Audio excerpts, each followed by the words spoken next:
welcome to my mother's kitchen. As promised, we are going to show you guys how to make a super yummy scone recipe that includes wild orange.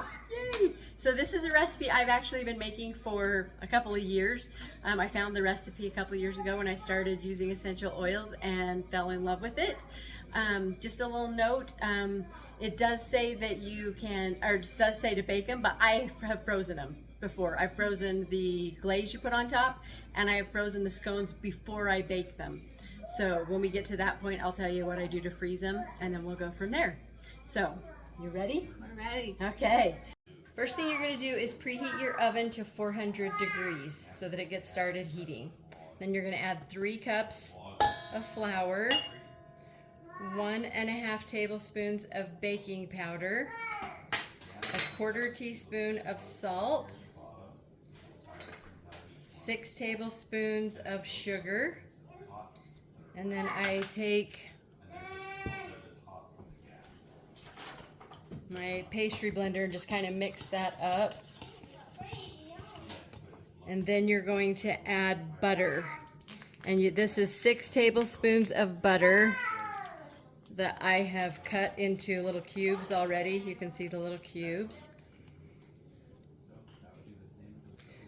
And then you're gonna kind of just smash those in a little bit to kind of get them blended. Make sure they're cold. You don't want to heat that butter before you start doing this. So just kind of smash those in a little bit. And then you're going to add 1 tablespoon of vanilla extract. And then this is the fun part. You're going to add 8 drops of doTERRA Wild Orange Essential Oil. 1, 2, 3, 4, 5, 6, 7, 8. Don't worry if you add an extra drop. It just makes it a little bit more orangey. And then you're going to put in 1.5 cups of heavy whipping cream. And then we're going to zest an orange. And you just zest about 3/4 of the orange. I try to get as orange of ones as I can get. And you're just going to zest that right into the bowl. Smell it already. It smells good. It smells so good. Ooh, I love that smell. And oranges, you know, depending on the time of year, are oranger than other times, but they all just taste delicious. So I usually try and get one that smells pretty good, but you'll smell when you start zesting it and it mixes in with that wild orange oil. Oh, it's so good. It is so good. Okay, so then, and of course, I washed my hands right before we started the video because at some point, I will probably be mixing this with my hands. Get all that orange zest in there, and then you just start mixing it in with your pastry blender. The key to this is to not over mix it, because if you over mix it, it can make it a little bit chewy rather than flaky, and you want them as flaky as possible.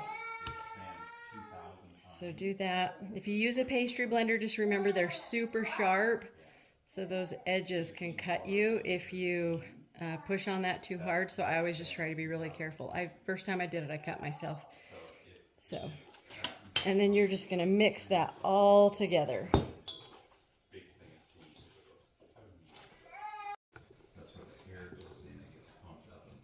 Okay, and that should look about like that when you get that all mixed together. Now I'm gonna take it out of the bowl, and I'm going to put it on I just put it on one of the Silpat sheets.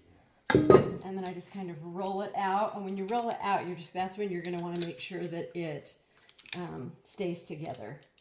So just kind of roll that out. And you probably want to get it, I usually get them about 1/2 inch thick.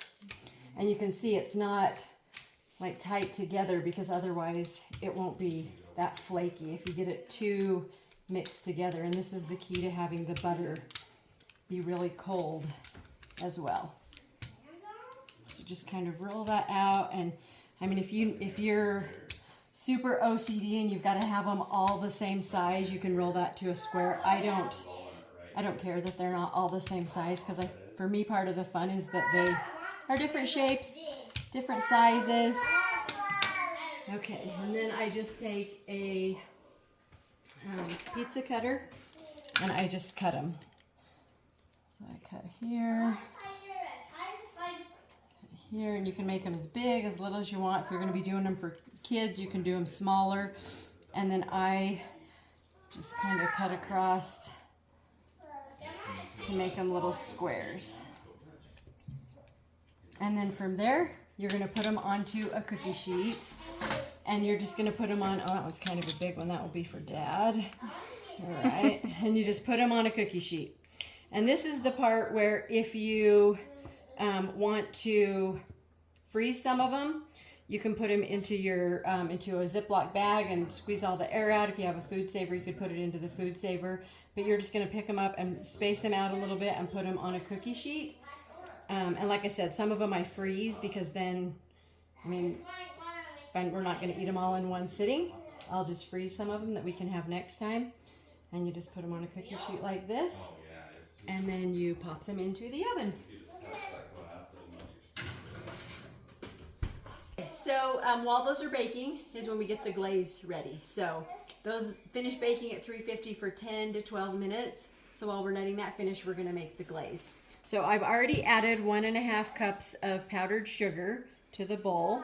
So then we are going to finish zesting our orange into the bowl. So you take and you do 1/4 of the orange into the bowl. Oh, I just love the smell of oranges. They're so good. Okay, so I get all that finished zesting into there. And then you're going to add 2 tablespoons of orange juice. And so you're just going to take your orange that you just zested and squeeze it into a measuring spoon. And I'm not going to lie, I love these measuring spoons. These are my favorite. So there's 1 tablespoon. And I just squeeze as much of that out of here as I can get. But remember, I got 2 halves of the orange, so I can finish off with the other half to get my 2 tablespoons of orange. Okay, so you dump that in. And then we are going to add 4 to 5 drops of wild orange.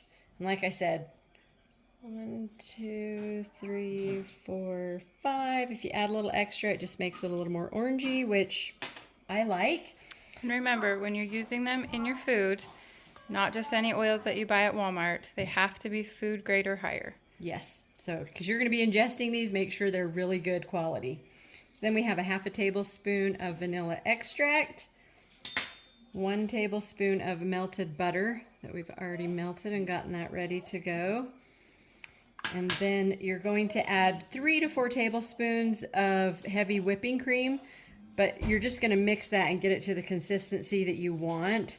So I don't like to put too much in at first because I don't want it to be too runny or it just runs right off the scones. And especially where you've got the butter and you've got the orange juice. But this, of course, makes it really orangey. So you can see I didn't add a ton of that heavy whipping cream because I didn't want it to be too runny. So that's a good consistency right there. Okay, so the scones are ready to come out of the oven. So we are going to take them out. Oh, you guys, these smell so good. I wish you could smell what we had going on here because they smell great. Okay, so this is what they look like when they come out. And you want to make sure that you don't get them too cooked, too brown. Like if I look at the bottom, that is perfect. That's cooked to perfection. So we're going to take them from there and we are going to move them to a cookie sheet. A cooling rack. So, and I always take and put a piece of aluminum foil underneath it because I'm going to put the glaze on it and I want, see how nice and flaky that is? I want the glaze not to get all over my counter. So I'm just going to put them on here and you can see some of them were fluffier than other ones because we rolled them a little thicker and that's perfect. So we're just going to put them on here and then we'll put glaze on them here in just a minute. Okay, so now we are going to put the glaze on them. We've just let them cool for just a minute. And you just take and you're just going to drizzle some of this glaze on them. And like I said, that's why I put the aluminum foil underneath them so that it can catch any of this glaze that comes off. You can pick them up and dip them directly into the glaze, but I don't think that gets enough on them. So I like to just take and just drizzle the glaze right on top of them. And then if I bought an extra orange, sometimes I will even zest a little bit of orange right on the top of that glaze, just to give them just a little bit of extra orange. All right, we'll give this a taste. Oh yeah, so good. I wish you could taste it. It's so good. Anybody? Let's see ya. Oh, okay, cut it off. Now taste it. Let me see what you think. Oh, don't try and eat it with that, but could cut your mouth. There you go. No! Is that good? Nice.